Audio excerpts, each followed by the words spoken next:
Selanjutnya adalah jenis-jenis jaringan umum.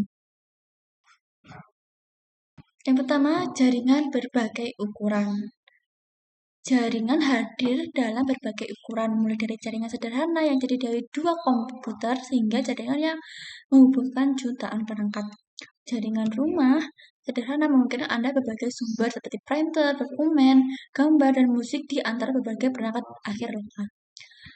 Jaringan kantor kecil dan kantor rumah memungkinkan orang bekerja dari rumah atau kantor jarak jauh. Banyak pekerja mandiri menggunakan jenis jaringan ini untuk mengiklankan dan menjual produk, memesan perlengkapan, dan berkomunikasi dengan pelanggan. Bisnis dan organisasi besar menggunakan jaringan untuk menyediakan konsolidasi, penyimpanan, dan akses ke informasi di server jaringan. Jaringan menyediakan email, pesan instan, dan kolaborasi antar karyawan. Banyak organisasi menggunakan koneksi jaringan mereka ke internet untuk menyediakan produk dan layanan kepada pelanggan. Selanjutnya yaitu LAN dan WAN. Infrastruktur jaringan sangat bervariasi dalam hal ukuran area yang tercakup, jumlah pengguna yang terhubung, jumlah dan jenis layanan tersedia, dan area tanggung jawab. Dua jenis infrastruktur jaringan yang paling umum adalah jaringan area lokal, LAN, dan jaringan area luas, WAN. LAN adalah infrastruktur jaringan yang menyediakan akses ke pengguna dan perangkat akhir di area geografis yang kecil. LAN biasanya digunakan di departemen dalam perusahaan, rumah, atau jaringan bisnis kecil. Sedangkan WAN adalah infrastruktur jaringan yang menyediakan akses ke jaringan lain di area geografis yang luas yang biasanya dimiliki dan dikelola oleh perusahaan besar atau penyedia layanan telekomunikasi. Jaringan area lokal atau LAN memiliki karakteristik khusus, yaitu menghubungkan perangkat akhir di area terbatas seperti rumah, sekolah, gedung kantor, atau kampus. LAN biasanya dikelola oleh satu organisasi atau individu. Kontrol administratif diperlakukan di tingkat jaringan dan mengatur kebijakan keamanan dan kontrol akses. LAN juga menyediakan bandwidth kecepatan tinggi ke perangkat ujung internal dan perangkat perantara seperti yang ditunjukkan pada gambar. Selanjutnya yaitu jaringan WAN. WAN adalah infrastruktur jaringan yang mencakup wilayah geografis yang luas. WAN biasanya dikelola oleh penyedia layanan SP atau penyedia layanan internet SP. WAN memiliki karakteristik khusus, yaitu menghubungkan LAN di wilayah geografis yang luas seperti antar kota, negara, bagian provinsi, negara, atau benua. WAN biasanya dikelola oleh beberapa penyedia layanan, dan WAN biasanya menyediakan sambungan berkecepatan lebih lambat antar LAN. Selanjutnya yaitu internet. Internet adalah kumpulan jaringan yang saling terhubung di seluruh dunia. Network atau singkatnya yaitu internet. Internet work atau singkatnya yaitu internet.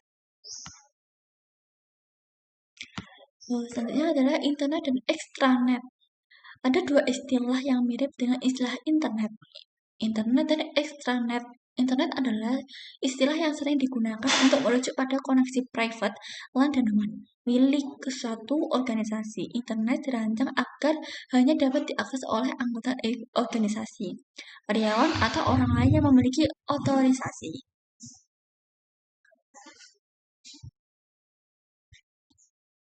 Selanjutnya yaitu koneksi internet. Yang pertama, teknologi akses internet. Nah, sekarang pengguna rumahan, pekerja jarak jauh, dan kantor kecil bisa menggunakan koneksi ke ISP untuk mengakses internet.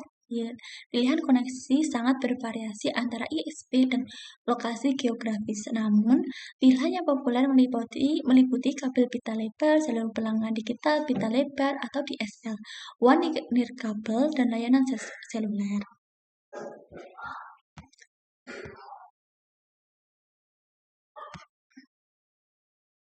Nah, selanjutnya itu koneksi internet rumah dan kantor kecil. Pertama, kabel. Biasanya ditambahkan oleh penyedia layanan televisi kabel, sinyal data internet ditransmisikan melalui kabel yang sama dengan yang digunakan untuk menyediakan televisi kabel.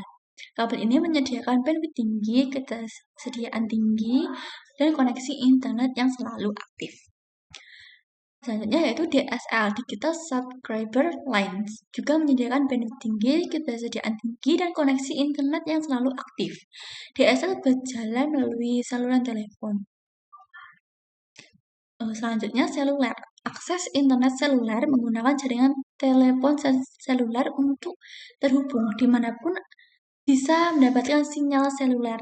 Anda bisa mendapatkan akses internet seluler performa dibatasi oleh kemampuan telepon dan menara seluler tempat telepon tersebut terhubung. Selanjutnya yaitu satelit. Ketersediaan akses internet satelit merupakan keuntungan di area yang tidak memiliki konektivitas internet sama sekali. Antena parabola memerlukan garis pandang yang jelas ke satelit. Selanjutnya yaitu telepon dial-up. Pilihan murah yang menggunakan saluran telepon dan modem apapun. Bandwidth rendah yang disediakan oleh koneksi modem dial-up tidak cukup untuk transfer data besar, meskipun berguna untuk akses seluler saat berpergian. Selanjutnya yaitu koneksi internet bisnis. Pilihan koneksi korporat berbeda dengan pilihan yang pengguna rumahan. Bisnis mungkin memerlukan bandwidth yang lebih tinggi, bandwidth khusus, dan layanan terkelola. Pilihan koneksi yang tersedia berbeda-beda, bergantung pada jenis penyedia layanan dan yang berlokasi di dekatnya.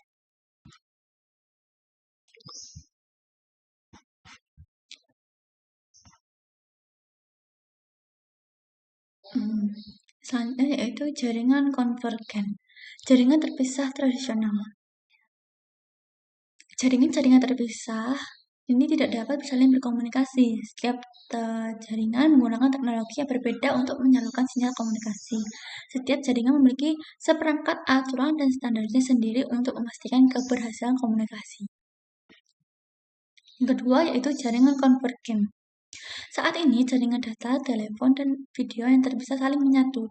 Tidak seperti jaringan khusus, jaringan konvergen mampu menyalurkan data, suara, dan video di antara berbagai jenis perangkat melalui infrastruktur jaringan yang sama. Infrastruktur jaringan ini menggunakan serangkaian aturan, perjanjian, dan standar implementasi yang sama.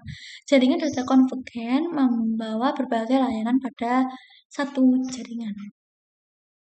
Selanjutnya yaitu sekian penjelasan dari saya. Apabila ada salah kata, saya mohon maaf. Assalamualaikum warahmatullahi wabarakatuh.